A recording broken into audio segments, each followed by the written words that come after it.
Jane Stuart learned early that excellence did not guarantee safety. He had been 16 when he understood that, standing in the kitchen of their narrow apartment, watching his mother count coins onto a cracked plate, her mouth pressed into a thin, tired line. His beta mother never complained. Neither did his beta sister, Clara, who worked double shifts at a cafe while pretending her wrists didn't ache. Jane, an omega in a world that treated omegas as liabilities dressed up as temptations, learned to swallow his needs and sharpen his ambition instead. He studied like survival depended on it, because it did. Top college. Business administration. First in his class. Every award ceremony felt like a quiet rebellion. Every scholarship letter was proof that he could be more than what the world assumed an omega would be. Professors praised his mind, his precision, his ability to read markets and people with unsettling accuracy. He graduated with honors and hope, believing, foolishly, that merit would finally outweigh biology. It didn't. Interviews went well until the second glance. Until the subtle pause when his designation appeared on records. Until polite smiles tightened, voices cooled, and phrases like "we'll be in touch" became euphemisms for rejection. Some didn't even pretend. "We're looking for someone more assertive. You'd be more comfortable in a support role." One recruiter, bold enough to be honest, leaned back and said, "Clients don't respect omegas in leadership." Jane walked home in the rain that day and cried in the stairwell so his family wouldn't hear.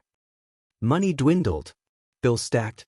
His mother's medicine ran low. Clara sold her books. Jane took temporary work, data entry, night auditing, anything that didn't care about scent or status. But it wasn't enough. It was never enough. Then Jonathan appeared. It happened on a night Jane stayed late at a cafe, nursing a cold cup of tea and scrolling through job listings that all blurred together. Jonathan slid into the opposite chair as though he belonged there. Tailored coat, calm confidence, the unmistakable gravity of an alpha who knew the world bent more easily for him. "You're Jane Stuart," Jonathan said, not asking. Jane stiffened. "Do I know you?" "No. But I know you." The pause. Top graduate. Exceptional strategist. Currently underemployed. Jane stood, heart hammering. "If this is a joke." "It isn't." Jonathan's voice was smooth, professional. "I'm offering you a job. $10,000 a month. Benefits. Housing allowance. Discretion." Jane laughed, sharp and incredulous. "That's not funny." Jonathan didn't flinch. "You wouldn't be laughing if it weren't true." Suspicion flooded in. Omegas learned caution the hard way. "What's the catch?" Jonathan studied him, eyes calculating, then said, "Efficiency, loyalty, and one specific task." He introduced himself fully then, Ethan Hale, marketing director of Hale Industries. The name alone carried weight. Hale Industries was a titan, pharmaceuticals, tech, logistics. Untouchable. And dangerous. Jane's pulse roared. "Why me?" "Because you're an omega who doesn't behave like one," Jonathan replied calmly. "And because my brother underestimates people like you." The truth came out cleanly, without theatrics. Ethan Hale, toe in all but name. Brilliant. Volatile. An alpha who ruled by instinct and dominance. He resisted board pressure, dismissed strategic counsel, and was steering the company toward a risky merger Jonathan opposed. "I need influence," Jonathan said. "You will be that influence." Jane stared. "You want me to spy?" "Guide," Jonathan corrected. "Advise. Persuade. And seduce," Jane said quietly. Jonathan didn't deny it. "If necessary." Silence stretched between them. Jane thought of his mother's tired hands. Clara's bowed shoulders. The eviction notice folded in his pocket. "1 week," Jonathan said. "Training. After that, you can walk away." Jane didn't sleep that night. Training was not what Jane expected. There were no crude instructions, no humiliations. Instead, it was strategy, psychology, corporate politics? How Ethan thought? What triggered his temper? Where his blind spots lay? How alphas like Ethan confused dominance with certainty, and how to redirect them without challenging their pride. "You don't overpower Ethan Hale," Jonathan said during one session. "You make him believe the idea was his." They trained Jane in executive protocol, legal frameworks, crisis management. They refined his wardrobe, not to erase his omega nature, but to sharpen it. Clean lines. Neutral sense. Authority without aggression. "You are not bait," Jonathan told him firmly. "You are leverage." By the end of the week, Jane felt dangerous. Ethan Hale's office sat at the top of a glass tower, all steel and sky. When Jane walked in on his first day as executive secretary, the room stilled. Ethan looked up from his desk, and fury ignited instantly. Jonathan hadn't exaggerated. Ethan was imposing, broad-shouldered, sharp-eyed, alpha presence crashing through the room like a storm. His gaze swept over Jane with open disdain. "This is a joke," Ethan said flatly. "I asked for a senior assistant, not..."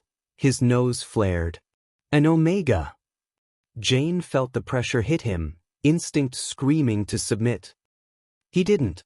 "I'm your new secretary," Jane said evenly, placing the folder down. "And I'm fully qualified." Ethan stood, towering over him. "Get out." Jane met his eyes. "You can fire me after the probation review. Until then, I work for you." The room vibrated with tension. Ethan stared, clearly unused to resistance, especially from someone society taught to fold. Something dark and curious flickered in his expression. "You have 10 seconds, Ethan said, low and dangerous, "to explain why I shouldn't have security escort you out." Jane didn't raise his voice. "Because I already streamlined your morning schedule, flagged 3 compliance risks in the merger documents you signed yesterday, and rescheduled the board call you were going to miss." Silence. Ethan slowly sat back down. 10 seconds, he repeated. "Go on." Jane did. And for the first time, Ethan Hale listened. Ethan Hale did not believe in rest. He believed in control, momentum, and pressure, applied constantly, relentlessly, until the world bent into something manageable. And so Jane Stuart learned quickly that being Ethan Hale's secretary meant being everywhere at once. Morning briefings before sunrise. Crisis calls past midnight. Emails marked urgent that arrived faster than Jane could archive the last. Ethan delegated without mercy, corrected without apology, and demanded perfection without acknowledgement. Jane endured it. He endured because endurance had always been his currency. But there were moments, small, sharp moments, when Jane realized this wasn't just overwork. It was avoidance. Ethan filled every waking hour so he would never have to be alone with his thoughts. Jane noticed things. The untouched coffee growing cold on Ethan's desk. The way his hands trembled when exhaustion finally caught up. The way he never, ever went home before midnight. And the photographs. They were tucked into a drawer Ethan never opened while Jane was present. Jane found them accidentally one night, while searching for a signed contract. He hadn't meant to look. But the image caught his breath before he could stop himself. A man, young, smiling, gentle-eyed. An omega. He looked exactly like Jane. Same dark hair. Same narrow jaw. Same soft curve of the mouth that people always mistook for weakness. Jane closed the drawer slowly, guilt washing over him. The next day, Jonathan confirmed what Jane already suspected. "Joel," Jonathan said quietly. "Ethan's lover. Did. 4 years ago. An accident no one spoke about anymore. After Joel died," Jonathan continued, "Ethan collapsed inward. Depression. Withdrawal. Rage. He rebuilt himself into this." Jane swallowed. Why didn't he move on?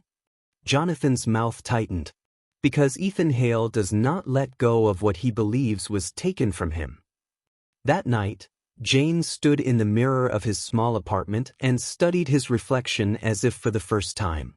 He wasn't Joel. But he looked close enough to reopen old wounds. Ethan entered his heat unexpectedly. It happened during a board crisis, hostile investors, a collapsing acquisition, tempers fraying. Jane noticed the signs before anyone else did, Ethan's voice roughening, his patience thinning to a razor's edge, the way his gaze lingered too long. Jonathan noticed too. And Jonathan made a decision. Jane received the message late at night. Go to Ethan. He won't listen to anyone else. Jane stared at the screen, dread curling in his stomach. This was not what he had agreed to. But he went. Ethan was alone in his penthouse, windows dark, the city glowing beneath them like something unreachable. The air was heavy with alpha heat, overwhelming, disorienting. Jane had to steel himself just to step inside. Ethan looked wrecked. Not dangerous. Not dominant. Broken. I told you to leave, Ethan said hoarsely, though his eyes never left Jane's face. I can't, Jane replied softly. The silence stretched until it cracked. Ethan's composure shattered, grief pouring out in fragmented confession. About Joel, about the emptiness, about the guilt of surviving when Joel hadn't. About how every Omega since had felt wrong. How he'd never touched anyone else. I thought I was past this, Ethan whispered. Then you walked in. His voice broke on the last word. Jane felt sick with shame. The penthouse was too quiet, the air thick with alpha heat and unshed grief. Jane stood frozen just inside the doorway, every instinct screaming at him to leave, to protect them both. But Ethan was unraveling in front of him, control slipping, walls crumbling, the weight of 4 years pressing down all at once. Ethan's hands trembled as he dragged them through his hair. You don't understand, he said hoarsely. I've spent years telling myself I was fine. That I'd buried it. His eyes lifted, raw and unguarded. Then you look at me like that. Jane swallowed hard. Ethan, I'm not him. I know, Ethan said. That's what scares me. The words settled between them, fragile and dangerous. Jane should have stepped back. Should have drawn a line. But the heat curled around him, pulled at instincts he had learned to suppress his entire life. He saw not an alpha, not a powerful man, but someone drowning, someone who had loved deeply and lost everything. When Ethan reached for him, it wasn't commanding. It was pleading. Jane let himself be pulled close, their foreheads touching, breath mingling. Ethan's scent was overwhelming, grief threaded through dominance, loneliness wrapped tight around desire. Jane's fingers curled into Ethan's shirt without conscious thought, grounding them both. This isn't right, Jane whispered. I know, Ethan said again, pressing his eyes shut. But I can't be alone tonight. That was what broke Jane. What happened between them was not careful. It wasn't tender in the way love was supposed to be. It was raw and aching and unsteady, two people clinging to warmth in the dark, driven by need neither of them wanted to name. There were no promises. No sweet words. Only closeness. Only breath and hands and the desperate urge not to feel empty. Jane didn't let himself pretend it meant more than it was. When he woke the next morning, the bed beside him was already cold. Ethan stood by the window, fully dressed, the city stretching endlessly beyond the glass. He looked composed again, his armor back in place, but his shoulders were tight, his reflection hollow. I shouldn't have let that happen, Jane said quietly, sitting up. Ethan didn't turn around. His voice was steady, but it cost him something to make it so. Neither should I. The words weren't cruel. They were honest. Jane dressed quickly, hands shaking just enough to betray him. He paused once at the door, looking back at Ethan's rigid silhouette, wondering how something could feel so necessary and so wrong at the same time. He left before the regret could turn into something worse. Before either of them asked for what they couldn't afford to give. Guilt became Jane's shadow. At work, Ethan was distant. Not cold in the careless way, this was sharper than that. Controlled. Every word measured, every expression locked into place as though emotion itself were a liability. Meetings ran with military efficiency. Decisions were delivered without explanation. Praise disappeared entirely. But Jane noticed something else too. Ethan watched him. Not openly. Not in a way that invited confrontation. It was the kind of attention that slipped through reflections in glass walls, lingered a beat too long when Jane spoke, tracked him unconsciously across conference rooms. As though Ethan were constantly recalibrating, checking Jane against a memory that refused to stay buried. Jane felt it like pressure at the base of his spine. He learned the truth in fragments. A comment from Jonathan about how Joel used to hate conflict. An old email thread saved in an archive. Soft phrasing, careful reassurance. A former executive mentioning, almost fondly, that Joel had been good for Ethan's temper. Gentle. Idealistic. Soft-spoken. Joel had believed love was something to be protected from sharp edges. Jane was not gentle.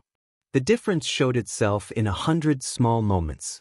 Jane argued in meetings when projections didn't add up, even when the room went quiet. He challenged timelines that were unrealistic and said so plainly. He corrected Ethan, calmly, precisely, when Ethan dismissed a risk that Jane could already see unfolding. Once, during a late-night strategy session, Ethan snapped at a junior executive hard enough to make the room flinch. Jane didn't raise his voice. He didn't bristle. He simply said, "That won't get us better data. Let me handle it." The room froze. Ethan stared at him, clearly expecting submission or retreat. Jane gave him neither. Afterward, alone in the office, Ethan finally turned on him. "You don't back down," Ethan said, not accusing, observing. "No," Jane replied evenly. "I don't." "That kind of behavior gets omegas dismissed," Ethan said. Jane met his gaze without blinking. "Then dismiss me." Silence stretched, taut as wire. Ethan didn't. Instead, something unsettled crossed his face, confusion layered over recognition. Jane realized then that every time he refused to shrink, he was breaking a pattern Ethan hadn't known he was still living inside. Joel would have soothed, redirected, absorbed the impact. Jane pushed back. The realization came fully one night, long after the office had emptied. Rain streaked down the windows, blurring the city into something distant and unreal. Jane stood at Ethan's desk, outlining a restructuring plan, voice steady despite the hour. "You're reacting emotionally," Jane said matter-of-factly, "and it's clouding your judgment." Ethan looked up sharply. Joel would never have said that. The thought struck him with startling clarity. "You're nothing like him," Ethan said suddenly, the words escaping before he could temper them. He sounded almost stunned. Jane stilled. For a moment, the past hovered between them like a test neither had named. Jane met his gaze. "I never pretended to be." The honesty landed hard, clean, undeniable. Something in Ethan shifted. Not relief. Not absolution. Permission. For the first time, Ethan allowed himself to see Jane without searching for echoes. Allowed himself to accept that what he felt wasn't betrayal, and what he was building wasn't replacement.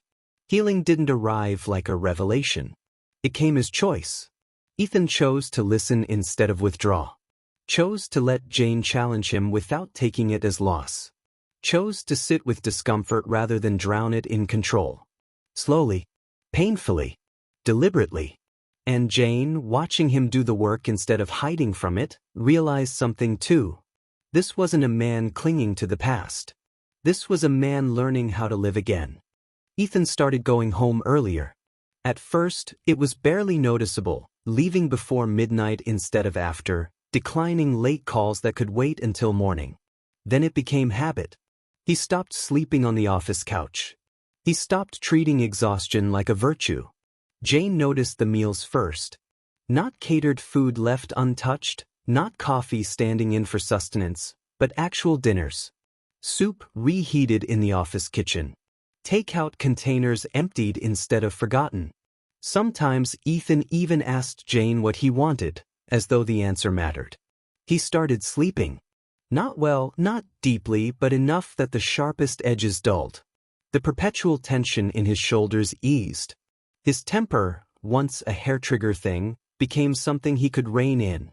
And he listened. Not because Jonathan had planted Jane there. Not because it was strategic.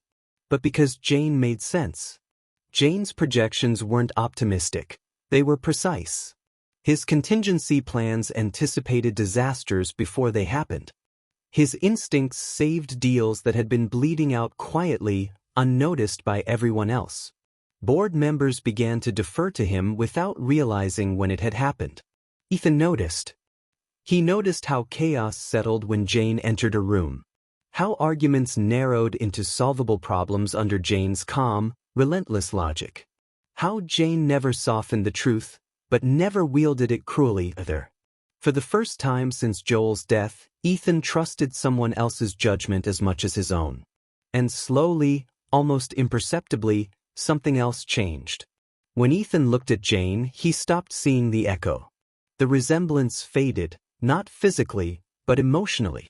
Joel's ghost, gentle, soft-edged, aching with loss, no longer rose unbidden. In its place was someone solid, someone sharp, someone alive in a way that demanded engagement rather than reverence. He started seeing Jane. Jane, meanwhile, was coming apart. From the outside, everything looked like success. His career had accelerated beyond anything he'd imagined. His family was stable for the first time in years. He was valued, respected, wanted. And yet, standing beside Ethan, Jane felt unbearably small. Ethan's wealth was effortless, inherited and expanded with ruthless competence. His power reshaped rooms without a word. His past loomed large. 4 years of love and grief Jane could never touch, never compete with. Jane told himself he wasn't jealous of Joel. He was afraid of him. Afraid of being a placeholder. A bridge. Something Ethan leaned on while healing, only to discard once the pain dulled. So when Ethan touched him, rarely, always tentative, always careful, Jane's body betrayed him. He flinched before he could stop himself, bracing for comparison that never came. Waiting for a name that wasn't his. Ethan never said it. Never even hinted.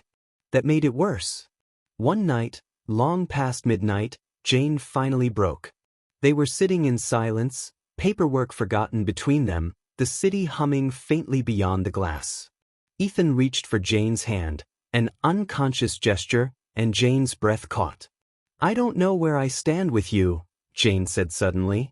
His voice shook despite his efforts to steady it. Years of restraint cracked open all at once. "I don't know if I'm here because you want me. Or because I was useful. Or because I was convenient when you needed someone." Ethan didn't interrupt. Jane forced himself to meet Ethan's eyes. "I need to know what I am to you." Ethan answered without hesitation. "Here." One word. No qualifiers. No past tense. No distance. He tightened his grip just slightly, anchoring it in the present. "Not behind you. Not instead of anyone. Here with me." Something in Jane finally loosened. The fear didn't vanish. The insecurity didn't evaporate. But for the first time, it quieted enough for hope to breathe. And for the first time in his life, Jane allowed himself to believe that being chosen didn't have to mean being temporary. When Jane entered his own heat months later, it terrified him. Not because of the physical symptoms, those he knew how to endure, but because this time, there was something to lose. He recognized the signs early, the restlessness under his skin, the way his thoughts tangled, the instinctive pull toward warmth and safety. He locked himself in the bedroom, heart pounding, shame already curling tight in his chest. He didn't tell Ethan at first. Part of him was waiting, bracing, for the moment Ethan would sense it and step back. Heat had been the excuse last time. Grief had been the reason. Jane told himself that now, with clarity and daylight and choice involved, Ethan would remember his boundaries. Would remember Joel. Would leave. Ethan didn't.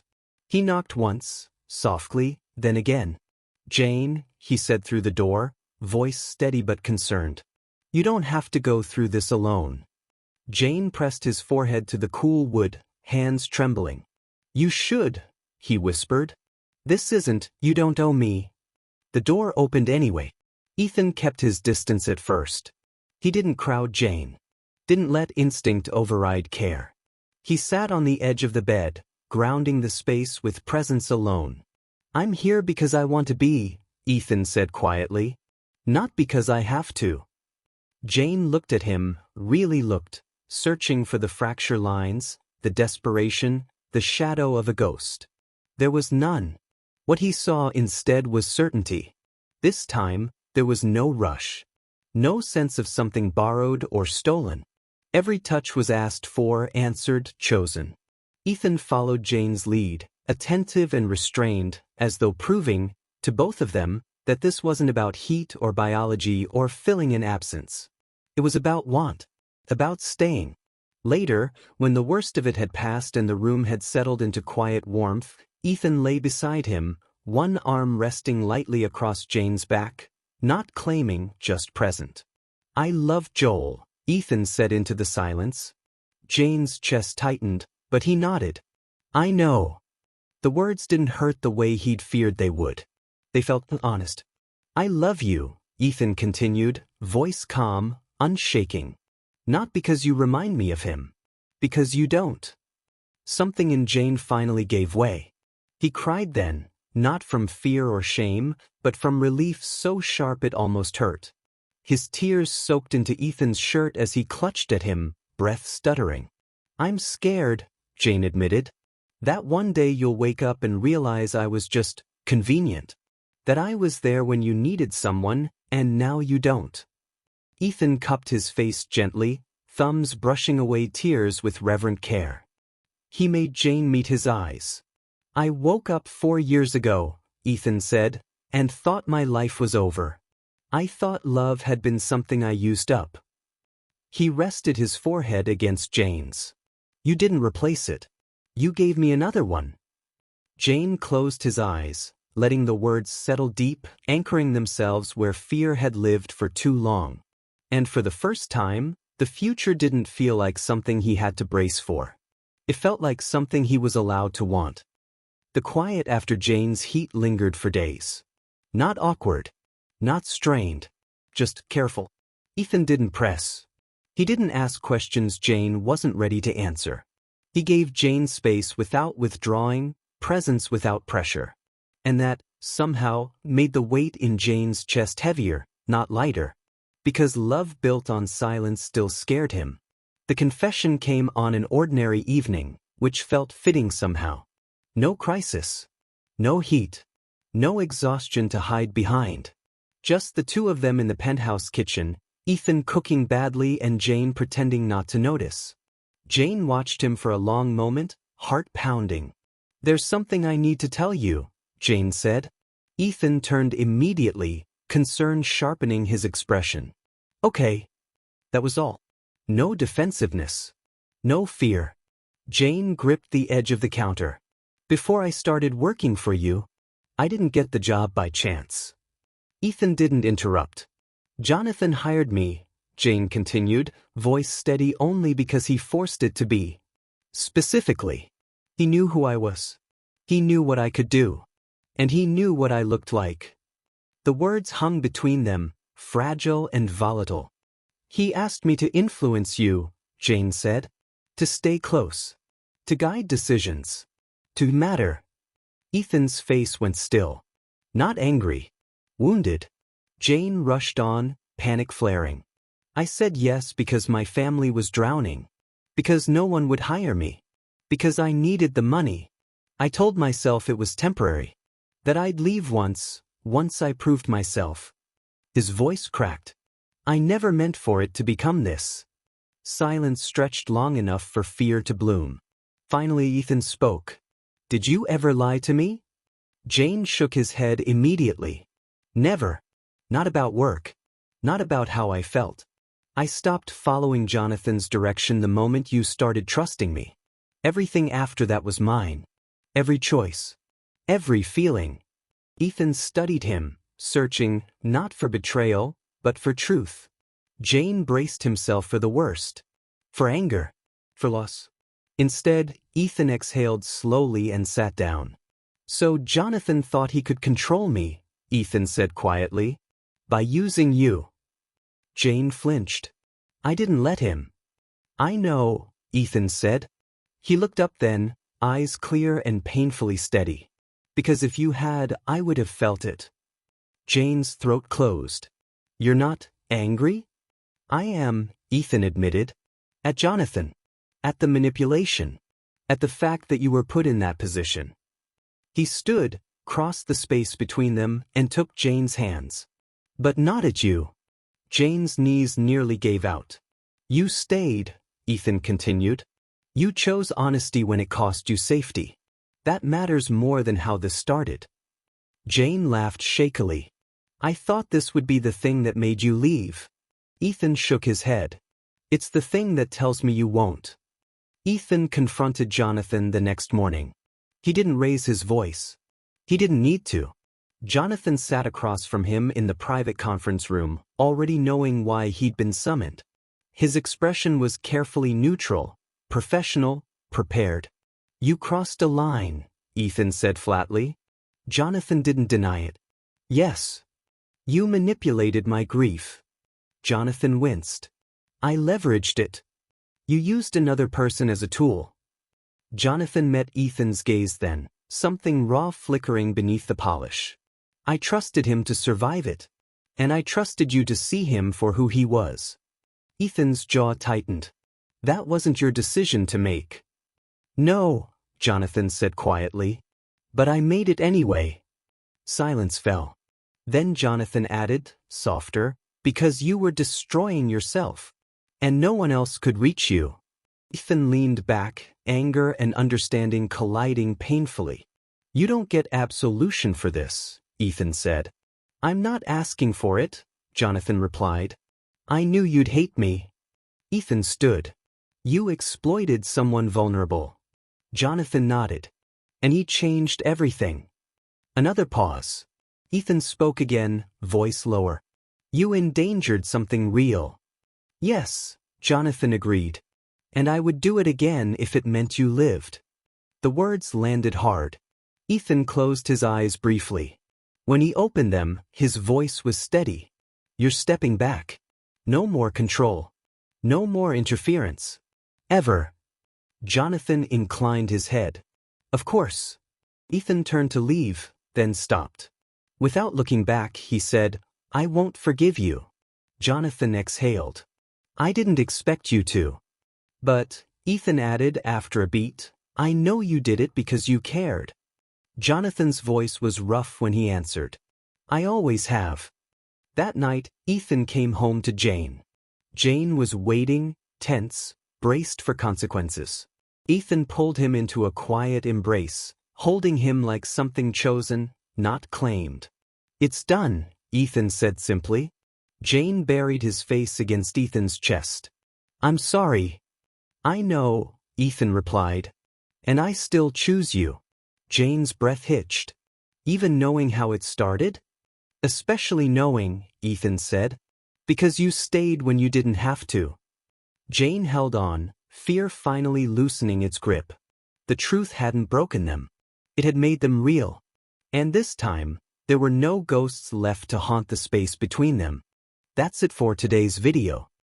This is the story, hired to manipulate him but ending up healing him. If you want more of Jane and Ethan, then please like, share and subscribe. I'll write a sequel once I hit 100 likes on this story. Thank you.